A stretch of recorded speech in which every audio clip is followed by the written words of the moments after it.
Ukuhlola kwami kuhlukane kabili. Khona ukuhlola lokhu okujwayelekile nokuhlola lokhu okunekhethelo. Asisakwazi ukukhuluma nogogo. Khuluma kokusethene sento. Amafasha abashosile. Bathi usokhuluza ugogo bewe. Sakhuleka kunina abakhulu, hayi khona bogogo nomkhulu. Igama umfoka mbanje ithi sasimbiza ngonduna kanjaba.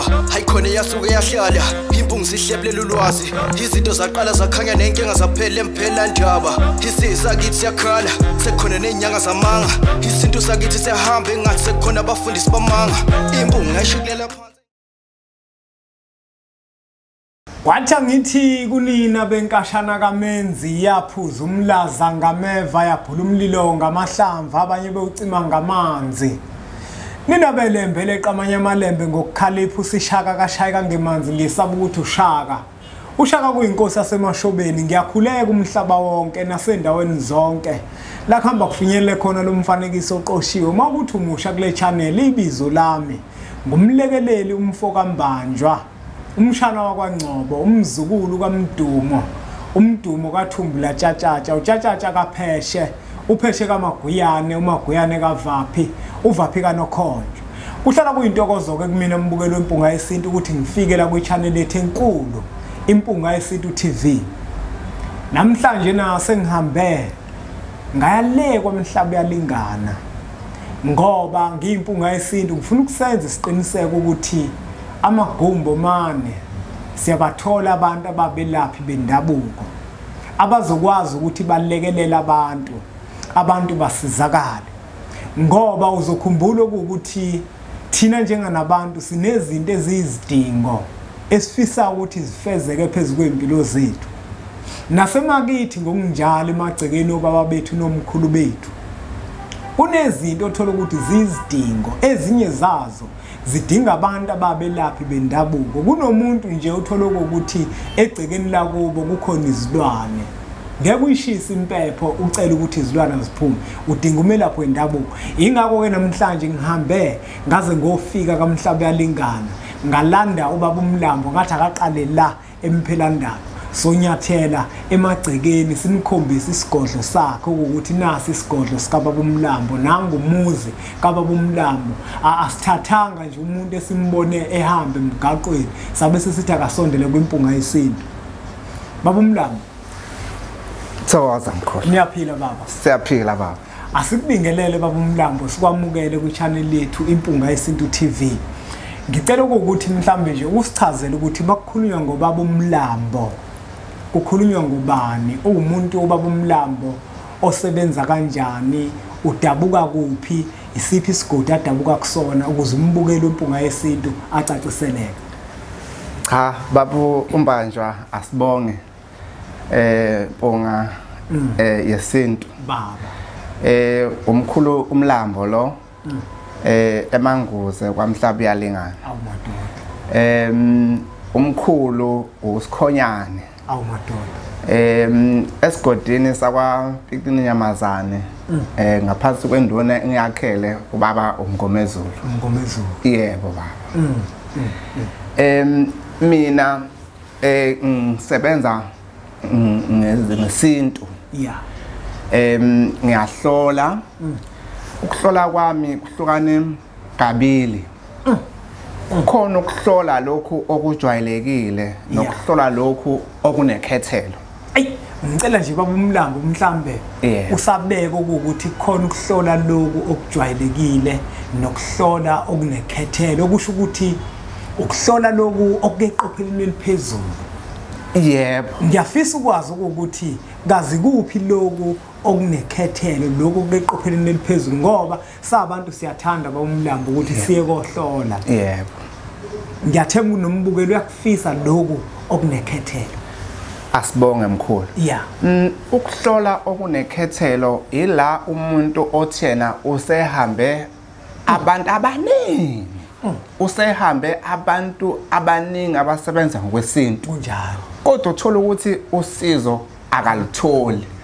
Ngalendlela ukuthi useze waphela amandla, akasanalo ithemba ukuthi ngempela abalaphi bendabuko bakhona ngempela naye futhi manje akasenalo ithemba lokuthi lento embambile uzoyithola yini. Yebo, ngakho ke ngimenzele uhlelo lokuthi uma ezofika aqale angazise noma ngabe ngisebenza ngamathambo kodwa aqale angazise kuqala ukuze udaba lwakhe ngilubhekisise ngoba kukhona izinto zomuntu uthola ukuthi zidinga izwi lisho izwi ulidlulisele kumuntu nje walinjalo ngakho ke udaba lwakhe umuntu luyavela kimi ngakashaya amathambo luvele kimi luqala luze luyophetha uma ukuthi uhlushwa izinto ezenziwa abantu uzocaca uma ukuthi uhlushwa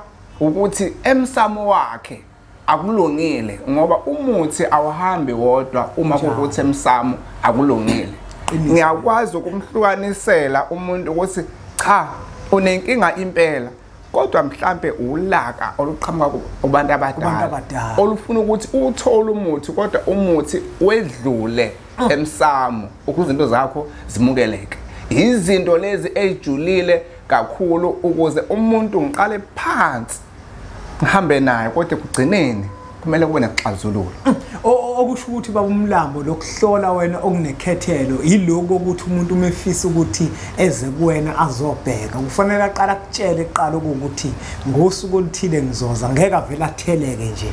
Yebo kunjalo ba omunye umuntu uzofisa ukwazi baba umlambo ukuthi lokuhlola lokho kunekhethelo kangaka kungabe mhlambe mangifika ngizohlola kubaba umlambo ngokwenkanyiso nenkomo yakhona ngabe mhlambe kona kuyahlukana mhlambe kunanemithetho ethile yini lokho kunekhethelo noma kwenzeka ngendlela eyodwa nokuhlola nje lokho kujwayelekile kunekhethelo ikakhulukazi ezintweni ezithinta ukukhanyisa kodwa ngoba sabantu umuntu ngeke ngimphebeze ukuthi akakwazi ukufinyelela ngiyakushintsha khona lokho kunekhethelo ngikwenze khona lokho kujwayelekile if ukuthi umuntu akanalo lutho ngoba okubalekile kugcineni kosuku ukuthi ukusizakale umuntu ijulileke le baba umlambo ngiyaqala ukuthi ngibe nomuntu othi unokuhlola okuhlukene kabili kunokuhlola okujwayelekile bese kuzoba nokuhlola okunekhethelo okusho ukuthi lokho okunekhethelo baba umlambo impela umuntu akakwazi ukuthi angayitholi inkinga asuke ebhekene nawo nesixazululo kunjalo baba ngoba ngeke kuze kube ubusuku bonke buyophela izwi lingakafiki ngoba uma ngizomhlola ngalolu hlobo lolo kuyefana nokuthi ngiyamfemba lokuthiwa labafika bazofemba kufanele ukuthi ngiyamfemba ngoba kumele kutholakale konke ukuzaleka kwakhe izinto zakhe qaleni zize ziyophetha ukuthi kungani so ukuhlola okujulile ngoba uma elandelile esongizomtshela khona na kanjani leyo nto le izoba yiyona futhi okuningi sengizokuzwa uye ukuthi no baba umlambo kuhamba kahle mbukelo wempunga yesintu ngihambile ibanga elide ngaya komhlaba yalingana emangoza ngawulanda baba umlambo ngoba nami ngahlabe kumxhwele mangikhuluma naye engitshela indlela asebenza ngayo kakhulukazi lokuhlola esikhuluma ngako athi kunekhethelo ngesizathu sokuthi abantu abaningi kunezinto ezicashile othola ukuthi ngempela ziyabaxaka abantu sebehambile kakhulu kubalekile ukuthi abantu siloke siqhubeka sibathola abantu abanosizo sibalethe eduze ngoba kungenzeka wena ukuthi ngeke usizakale kwimpunga yesintu mhlawumbe uzosizakala kuyena baba umlambo mhlawumbe baba umlambo sesizogoqa la uhlolela khona uhlolela ekhaya kuphela noma uyahlola nangokucinga kunomuntu othola ukuthi ukeKapa njengamanje ukeGoli njengamanje uphesheya kwezilwandle njengamanje uyayizwa lenkulumo unayo lentshisekelo yokuthi ngiyafisa nami ukuthi ngikuthole lokuhlola okujulile okunekhethelo kungabe mhlawumbe ngidinga ukuthi ngisuke phesheya kwezilwandle ngisuke eGoli ngiphikelele emanguza noma nangokucingo uyakwazi ukuthi uhlole cha baba iqiniso lihle ngiyakwenza kodwa ngisakutshontsha ngikaze ngikucele kahle kubantu abadala ngoba kumele imvumo uyicele kafushane nje ukuphendula kuye kungabi kuhle umuntu ethi mhlolele ngocingo engakaza azanyathele emagcekeni. Kungcono make wanyathela ngoba even umuthi akulula akusivumeli ukuthi siwupose siwuphathise. Kodwa ngesikhathi umuntu musumjwayele esekwanyathela egcekeni uyakwazi ukumcelela ukuthi niyamazi bese uyamphathisela ke. Into efanayo nokuhlola khona angikavumeleki kodwa ngesikhathi umuntu mexakeke kakhulu ngiyakwazi ukuthi ngimcelele bese ngiyakwenza lokho. Mhlambe nje ubaba uMlambo utholakala eManguzi kuphela yini noma mhlambe eGoli unaso isigodlo, mhlambe kwaZulu Natal eThekwini unaso isigodlo eKapa noma umuntu osatholakala ekhaya kuphela njengamanje? Okwamanje ngisatholakala ekhaya kuphela. Ngaphandle ke umuntu uma esengidinga ngokomsebenzi adinga ukuthi ngimenzele wona ngiyafinyelela isuke ekhona. Kodwa okwamanje ukuhlola zonke izinto ngitholakala eManguzi ekhaya kwaMlambo. Ngelinye ilanga mbukelo weMpunga Yesintu TV sokutshela ukuthi ubaba uMlambo njengoba ewumuntu olekelela abantu ewumelaphi wendabuko ukuthi abantu abadala yini abantu bathi befundile kunemisebenzi abayenzayo bangamnandanga nayo yonke leyo. Ngelila ngasobatshela abantu ukuthi ubaba uMlambo njengoba ewumelaphi wendabuko imuphi omunye umsebenzi awenzayo. Ngelinye ilanga ngazi noma mhlawumbe ubaba uMlambo uyafisana ukuthi ababukela abatshela ukuthi ubani kahle hle ngoba baba uMlambo into yenza ukuthi ngigagule lokho. Esikhathini sanamuhla kukhona indlala. Abantu abaningi sebesebenza abantu ngesizathu sokuthi bafuna ukuxosha ikati eziko.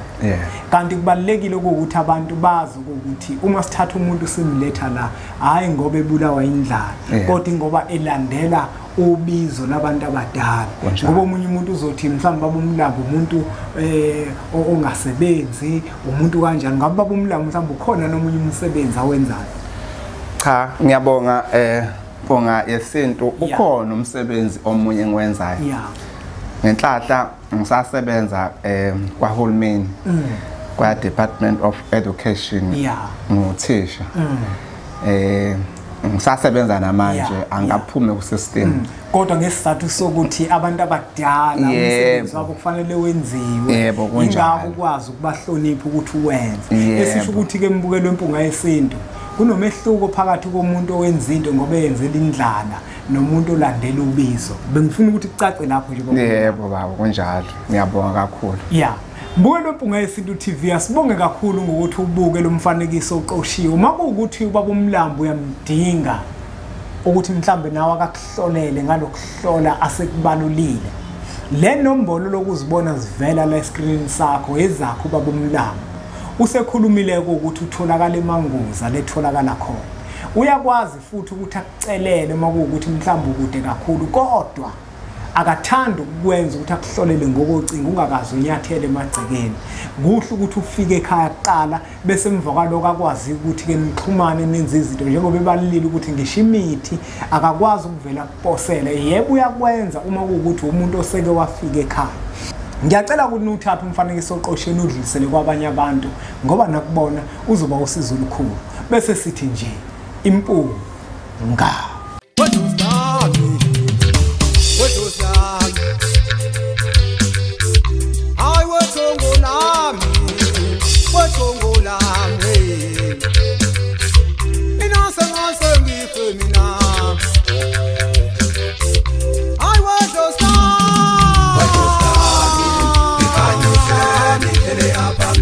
Hey,